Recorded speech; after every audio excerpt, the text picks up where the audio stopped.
Hey, everybody. Welcome back to the Freedom Entrepreneur Podcast. I'm excited to have you here today as we host another guest. His name is John Horn, and he comes to us today to talk about ads. Now, I know in today's online space, you're seeing all kinds of ads yeah, on ads coming at you, telling you ads are dead, telling you this is dead, telling you that's dead. It's hard to know what to do anymore. So, we're bringing on the experts. We're talking about real conversations. And today, I want you to learn and stick around to hear how you can experience ROI in your niche, even if it's a crowded market. So, John, thanks for joining us. Don't miss an episode. Subscribe to this show on whatever podcast player you prefer, and follow me on Facebook and Instagram. Is your business the baby that never grows up? It keeps you up at night, interrupts date night, and forget taking a vacation because you can't ever find the right sitter. Good news! Our signature Clockwork Method program turns your business into the independent, thriving operation it was meant to be.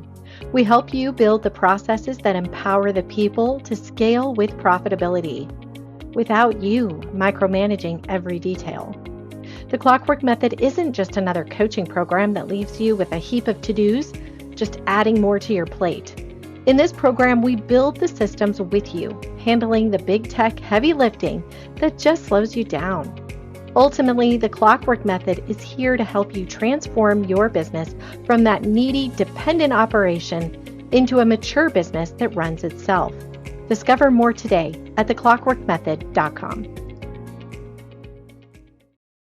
Lindsay, thank you so much for having me. My pleasure. Well, kick it off. Let's hear a little bit about you. How did you get into this specialty niche? Yes, so I've been doing this for over a decade at this point. Ads for sure, digital marketing in general. So really, I got into this world at my current company, Stub Group. It was over a decade ago, and so Stub Group was started by my brother and a long-term friend of his, and they brought me on as employee number one. And essentially, what we saw is there's all these businesses who are making this move from, let's say, traditional advertising to digital advertising, and they need help figuring out how to spend their dollars effectively, what's going to be a waste and what's going to work well. And so we built an agency, ran our own ads, get our own clients, figured things out, grew the team over time, and have gotten to participate in this journey of digital marketing over this last decade. Awesome. And I bet a lot has changed. I feel like that's another huge challenge that we can tackle another day, but just keeping up with the changes and how fast everything is moving. In short, that's why you get somebody like John in your corner. It's his job to keep up with it. Right? Exactly. Yeah. I mean, things, like you said, things change so frequently, whether it be policies that the platforms have, whether it be how the platforms work, whether it be, which platforms people are using. And it's hard enough for me and my team to stay on top of it. And this is all we do. So it's really kind of impossible to expect most business owners to stay on top of all these nuances and also run their own businesses and stay on top of everything else that's going on. Right. For sure. Okay, so tell us a little bit about your journey. What was it like building your business as an agency? Yeah, so I think one of the key things that we've learned over time that I probably didn't fully get in the early days, it's not rocket science, but really what you sell as an agency is you're selling the experience and time of your team members. And so when you are going to build an agency, it all comes down to the people that you bring on, the quality of those people, and then the quality of the processes and training and so forth that you have behind the scenes. And so we put a lot of work over time into, okay, how do we find the best people who are the right fit to help our clients? And then also, again, how do we keep changing as the platforms change? Because what you'll see with a lot of agencies is they might keep doing what worked, 5 years ago or 10 years ago or whatever, or they might be resistant to some of the, let's say, the automations that the different platforms are bringing out.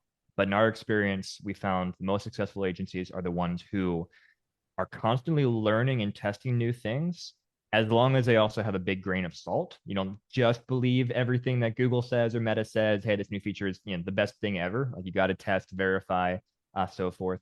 But you can't not try new things. Otherwise, you get left in the dust. Yeah, that's for sure. Well, and so I think in your bio, you've had quite an experience with testing different things currently. Um, do you mind sharing a little bit? Like, I think how many thousands of ads you've had your hands in over the last decade? So many. Yeah, we've worked with over 2,000 clients. We have just running the math recently. I think we've overseen a couple $100 million worth of ad spend over time across platforms, Google, Meta, Microsoft, and so forth. And yeah, it's one of the things I love about the agency world is that we get insights into so many different types of businesses. Mm, I'll often say I had no idea how many ways there were to make money until I got into this agency world. Because you'll have a company come like, hey, we're making all this money doing this thing. Like, I had no idea that was a product or that was a need or a service, but cool, it makes sense. People need it. Great. Let's help you find more of the people who need it. And so that's we really awesome. get a front row seat into the economy, into different types of businesses, business models. We get to see those who run their businesses well, those who don't, and we try to come alongside and partner and say, hey, we're seeing this work really well for these businesses, these clients. How about you try this approach or this method? And a lot of that's in the marketing side, but often beyond marketing, sales, product positioning, things that you might not think a traditional agency might be working on, but where we know if we can help the client with those things, then we're both going to be far more successful because ads are just the fuel that gets people in, and it's those processes, those team members, etc., that actually are the real magic for businesses. Mhm. That's interesting and true. I understand that. I have clients where I thought, wow, that is quite a niche. It's very, very specific, but sometimes that's the power is in that specificity. Out of curiosity, you mentioned you work with multiple different lead generation platforms, I guess we'll say. Yeah. Do you find that there's one that's better than the rest, or do you think it's more specific based on the fill in the blank, the business, the avatar? I'm not sure. Yeah, the different platforms they have different strengths. It really depends upon the type of business you are. So for pretty much every business where people are searching either for your product or they're searching for a solution that you provide, Google is usually going to be the place that I'm going to start because when people are searching for something, they go to Google. So if you're a plumber, if you're an email marketing software, if you're a lawyer, fill in the blank, people are searching for that. Google is often going to be the first place you go. But then there are also businesses where people aren't necessarily searching for what you provide. A common example, let's say a new clothing brand. They have fantastic looking clothes, whatever the differentiator is. But people don't know to search for that. They don't know the brand name. They're not searching for that type of clothing. And so for a business like that, I'll probably want to start with Meta, Instagram, Facebook, maybe TikTok, something like that, where I can identify the right type of person and then visually, show them ads, show them how great these clothes look, and then start building the brand. So every platform has its strengths. Again, it really depends on what the product is that you sell and who the target audience is that you're going after. So, I mean, that ties right into our conversation today because obviously, if you want to get an ROI on your ad spend, you need to know where to start with your platform. So, where would the next step be then in that case? Yeah, so the next step is really it comes down to understanding what is unique about you compared to your competitors and how can you double down and take advantage of that because the platforms are very mature. Google Ads has been around for what, a couple decades. Meta's been around for a long time. Most of the platforms, it's not like the early days of platforms where you can just throw a little bit of money at it, you get crazy results because there just aren't many people there. Competition is strong. Um, and so it's about, okay, well, how can I stand out from that competition, either by the uniqueness of what I offer, or maybe by the sophistication of how I'm targeting and making sure I'm showing up to only the right people at the right time and not wasting money on other people who aren't, the right target audience for me. And so that's a lot of the conversations we have with our clients as an agency is, okay, what are the pain points that your customers have? How do you answer those in a somewhat slightly different way or better way than competitors? And therefore, how can we then, hammer down on that in our ad copy, in our landing pages, in the sales process, and in the specific keywords that we target or the specific audiences we target. And that's where a lot of businesses these days can find an edge, even in a very highly competitive, highly mature marketplace. Hmm. Do you find that AI helps or hinders in that process? Because it sounds like, I mean, I've dabbled in ads, doing ads, and it tells you, oh, our algorithm is so smart, we can find all the people. I mean, how true is that? So AI is fascinating. I kind of break it into two categories. So there's the AI that helps us with, let's say, with targeting and serving ads. And so this is kind of, what most people aren't going to see, but this is determining what ad appears when you do a search or when you're on YouTube or Meta or whatever. And that AI, that machine learning has absolutely improved, exponentially over time to the point where for most of the clients we're working with, we're heavily using that. There's different, let's say, bidding strategies, for example, on Google, where instead of us saying, here's what we're willing to bid for a particular click, where we're telling Google, here's what we're trying to accomplish. And Google's making decisions, for example, around how much they're going to bid based upon all the factors the AI is identifying. It can work very well a lot of the time. It is also far from fallible, or far from infallible, I should say. And so there's certainly still mess ups, things where it's like that search term is completely irrelevant to what we're going after. Obviously, the AI got it wrong. And so that's where you still need someone with, human understanding, human knowledge, creative thinking to be watching, to be monitoring what the AI is doing, and to be making sure the right inputs in terms of data is getting to the AI so that the output is as good as possible. And deleting those unnecessary keyword terms. Exactly. Yeah, I don't want to Yes. pay for that one. Exactly. And part of it too is, the AI might realize over time, oh, hey, this type of search term isn't converting. Let me stop bidding on it. But I don't really want to be spending money for 2 months while it figures that out. If I see it right now and I'm like, yeah, I'm a tree service and Dollar Tree is not related to me, I want to exclude Dollar Tree right now so that I don't spend money on that for the next 2 months. And So so does it that's, actually know, speaking of that, like that just made me wonder, does it actually know that this keyword search term caught this person who then bought? Like can it see that whole process? it can. It can.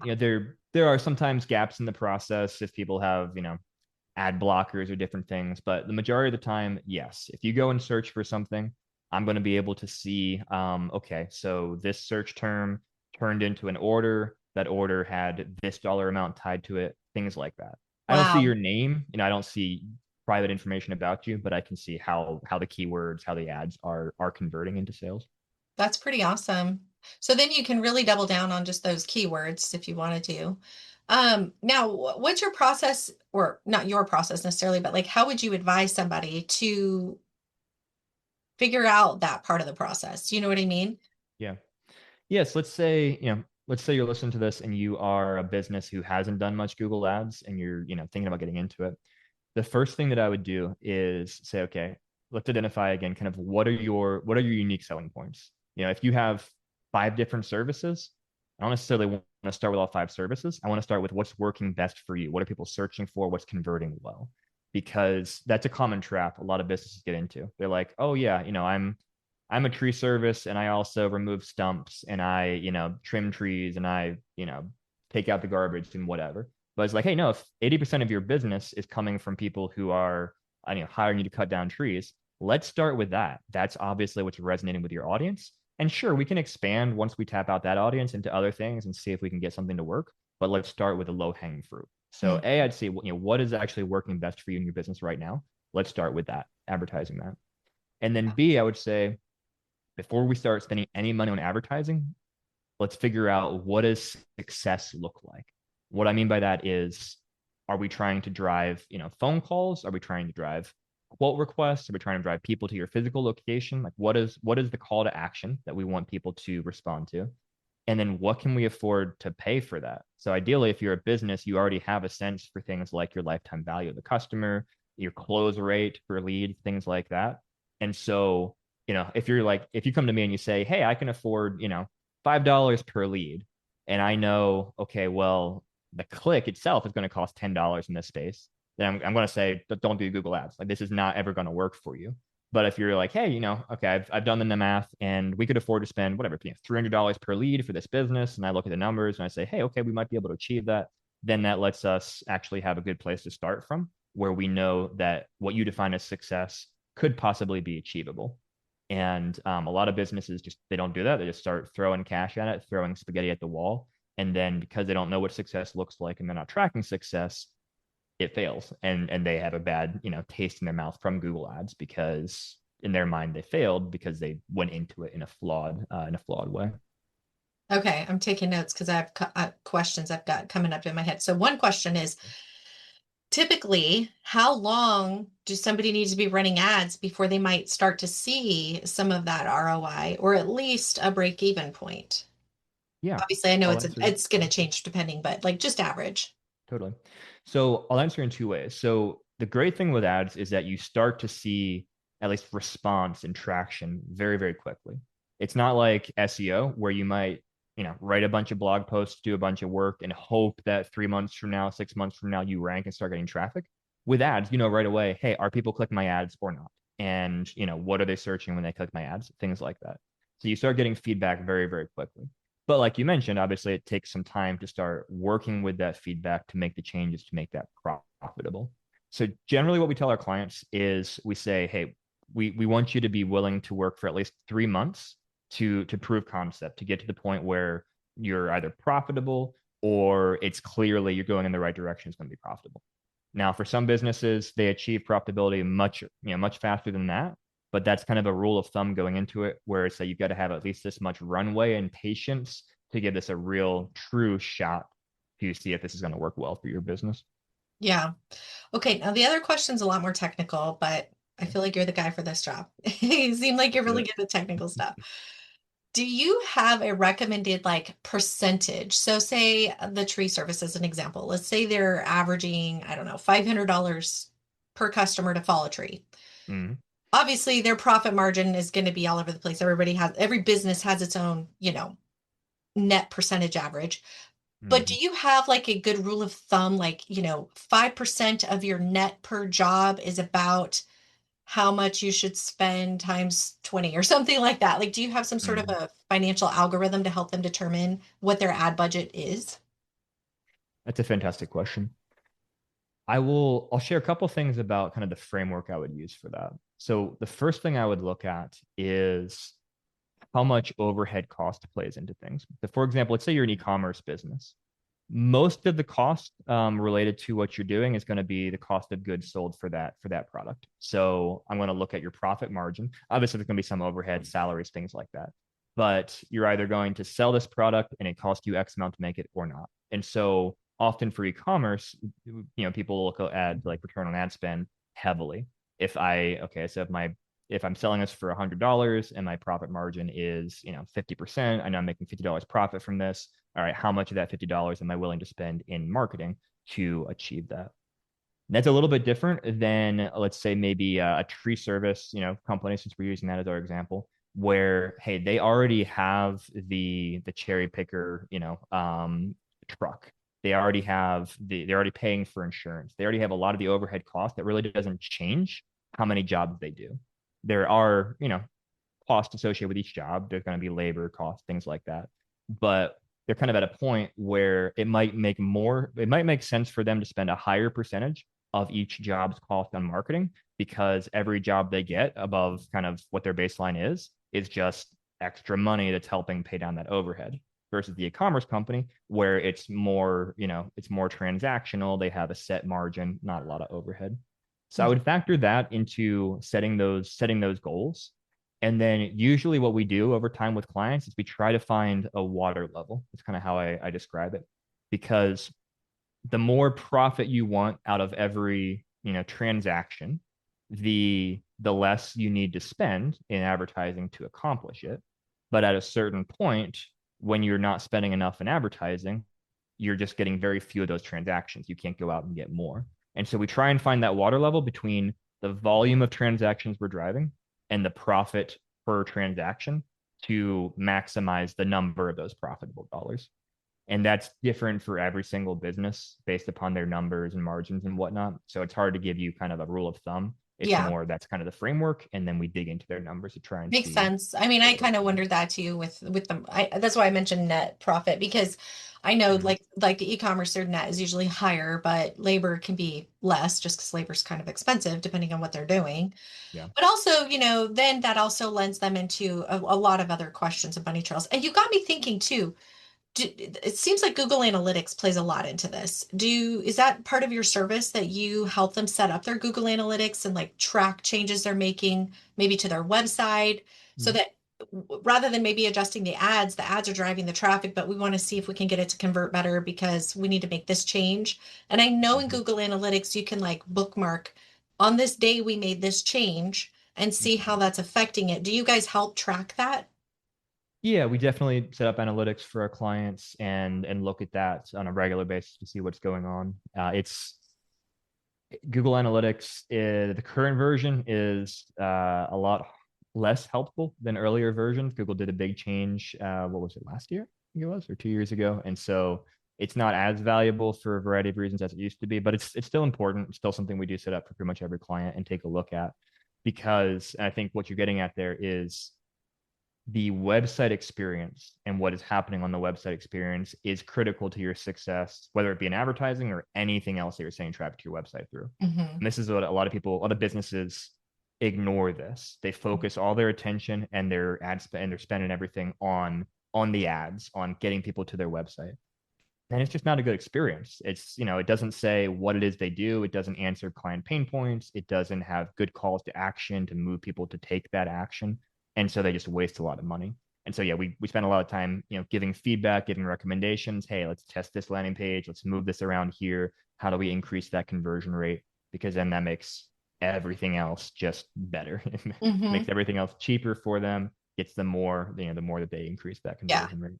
100%. I think that's the most biggest frustration I hear from agency owners is that they're doing even so it could be social media, it could be ads, it could be Pinterest. It doesn't matter how if they're in the agency of driving traffic to a business, that's Yeah. all great. We can get the eyeballs and then the customer's upset because it's not converting. Yeah. Well, you're not a web designer, it's like that's not what you were contracted for. Right. So it's definitely a key important part.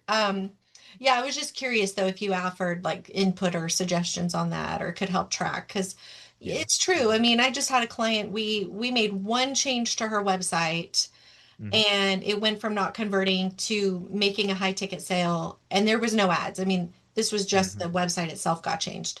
Yeah. And that's super awesome, and I think Mhm. input from you guys, it comes from the keywords. Like what are people searching for? You got Yes. to speak to that on the website. If they're searching for something and then they land on the website and the messages don't jive, they're gone. You lost them. Like you just wasted your money. So it's really important. Yeah, and there's Now, often, yeah, go ahead. no, you go for it. Yeah. I was gonna say there's often a disconnect between the words that consumers use and the words that businesses use, and we see this all the time. Like a good example, let's just say our tree company example. Someone in the business, they might use the word arborist, and that's all they think about, and that's what they've got in their landing pages and their domain and everything. Because I'm an arborist, that's what I do. Me going to get my tree trimmed, I might be like, okay, tree service or who cuts trees or whatever. And it's just a very simple example, but when businesses use that kind of business lingo on their websites, it just doesn't connect in the same way with consumers who are searching in a different way. And so sometimes as an agency who isn't in the weeds as much as the client is, we're able to give that outside perspective to say, hey, this is actually how people are searching, and this is how we think about it. Let's change the messaging and how you describe what you do on your landing pages and website to actually match what people are looking for. 100%. Yeah. You can't stress that enough. I agree. That's probably one of the biggest challenges business owners face is understanding how people are searching. What are they doing at home? Yep. So, okay, let me ask you a couple of like, we've talked a little bit about things to do. What are some things that are like, don't do? Like, here's a strong, absolutely don't do this. This is something we see happening all the time and it's messing you up. Stop right now. I like that question. Yes. What are some things to not do? The first thing that I will say, don't take as gospel truth the best practices that any platform is pushing towards you, whether it be Google Ads, Meta Ads, etc. You can go and you can DIY set up and run your own ads on Google or Meta or wherever. It's very doable. But often the quote unquote best practices that they're pushing you towards, they might be a best practice for some businesses, but they're not the best practice for all businesses. And generally, they are the best practice at making more money for the platform. And so that's where, sometimes this little checkbox here and there, it's like, oh yeah, sure, I'll be opted into this display network. I don't know what that means, but Google says, do it. Cool. They know what to do. And then you wake up, a month from now and you realize, oh, I just wasted half my budget because it was all going over here and this wasn't relevant. This wasn't working. So just be really careful about what the platforms tell you, and what reps from those platforms tell you as well. Mm. I'm not saying that they're acting maliciously, but they often aren't particularly expert at their own platforms, and they're just they're given specific things they have to push, and they're judged upon adoption. Hey, how many people are using performance max campaigns, or how many people have customer match set up or whatever? And those aren't bad things in and of themselves, but they're not always the things that actually move the needle for you as a company. And sometimes they're bad things for you depending upon your setup. So that would be number one. The other thing to not do, let's see here. The other thing to not do is view advertising as a magic bullet. I often describe advertising, and it's not unique to me, but I describe it as fuel, as for your fire. So when you put ad dollars out there, you're getting more. You're getting more traffic, more eyeballs, more people coming to you. But if you have core problems with your business, with your offering, if your pricing is misaligned with what people are looking for, or your salespeople can't close deals when people call you, advertising is not going to fix that. It's just going to get you more people to then go through that broken process. So fix your actual business issues, then use advertising to get more going through your working process. And I think the last thing that I would say in terms of what not to do is going to be, I would say don't get too caught up in all the flashy, shiny new things. It's really easy for businesses and for marketers like me. There's always something new coming out. There's always, oh, this great thing. Let's go test this out. And like we talked about earlier, yes, you have to be testing things. You have to be using the new things. But sometimes, they don't work. They're not the best thing for you. And there are things that are tried and true that aren't as glamorous, but that still get the work done. And so, maybe take a percentage of your budget to test the shiny new things, but don't forget the tried and true things that do work and are the workhorses of the marketing world, so to speak. Yeah, that's sound advice. That's very good. That's really good.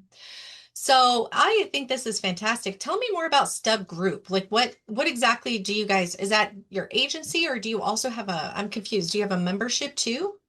Yeah, great question. Yeah, so we're an agency. So Stub Group, we help with things like Google advertising, SEO, email marketing, things like that.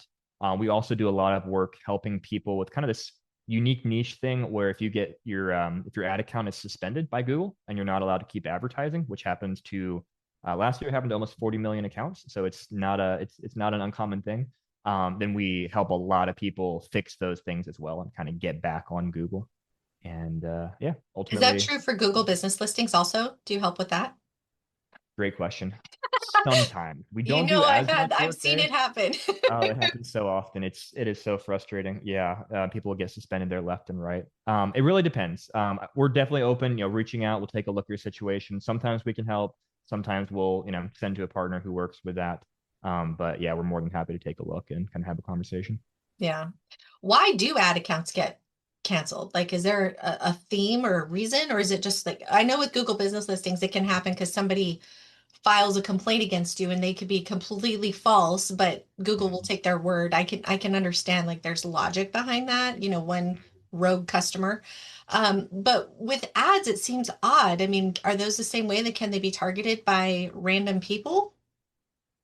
So I would say on the ad side of things, it's not generally that someone's reporting the advertisers.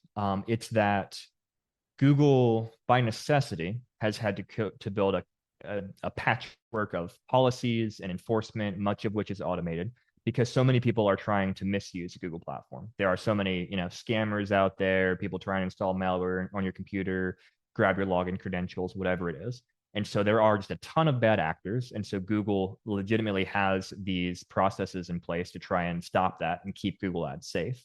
But because they're so mammoth, because it's such a patchwork of things, because there's so much automation in play, there are also tons of fully legitimate businesses that get caught up in that.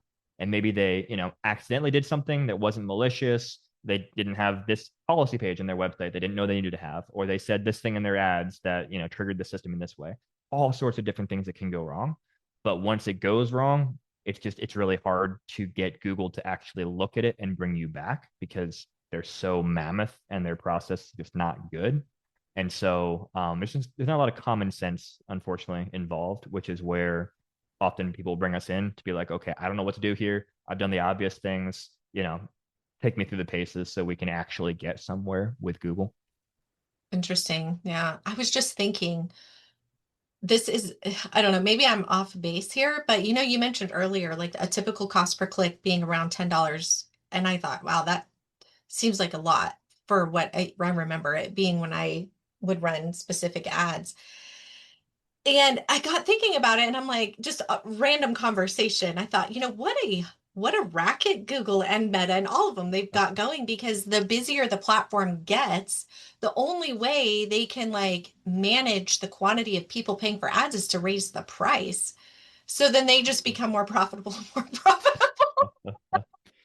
There is a lot of profit going around at Meta and Google for sure, and to some extent it's auction based in that definitely, you know some clicks will be way cheaper than that, because the competition, no one can afford to pay $10 if you're selling a $5 widget, and so there's going to be less competition, and so you're going to have lower cost per clicks.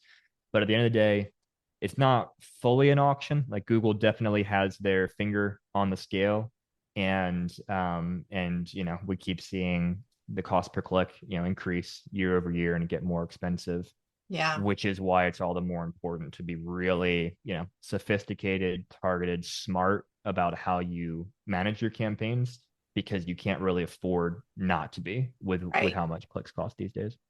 And for the audience that doesn't know, because I have a feeling there's people who don't know this, but YouTube ads is a part of Google. I mean, people know YouTube and like we know Google and YouTube go together, but for some reason, Mm. when we think of ads and we're talking Google ads, we're thinking of search engine Google. YouTube is part of that process. Do you find the cost per click varies at all between a traditional Google ad that's going to show up on a search engine versus like a YouTube video ad? Yeah, great question. So cost per click and cost per view, things like that, are often going to be much lower on YouTube. Absolutely. And a lot of that is because, people are much less likely to click directly from there to go do something, and they're not searching right now. So with search campaigns, you're paying a premium because you're going after someone who's literally right now saying, I want what you sell, basically. And they are the most likely to convert right away.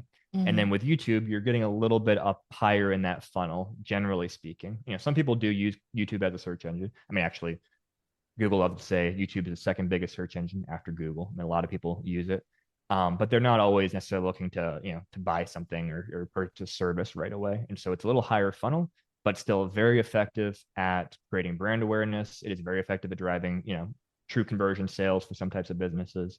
And it's very effective because Google knows so much about us.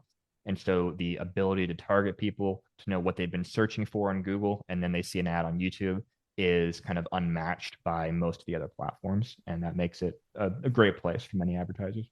Perfect. Yeah. I think that's a great conversation. A lot of information for people to wrap their brains around. Where is a good place for them to find you? Yeah, two places: our website, stubgroup.com, you see all the info about us. And then since we're talking about YouTube, we have a YouTube channel, search Stub Group on there, and we put a lot of videos out there for free, obviously, just about marketing and business and Google ads and all sorts of fun stuff like that. Awesome. Well, thank you so much, John. It's been a true pleasure and very informative. So I appreciate you joining us. Yes, thank you so much for having me.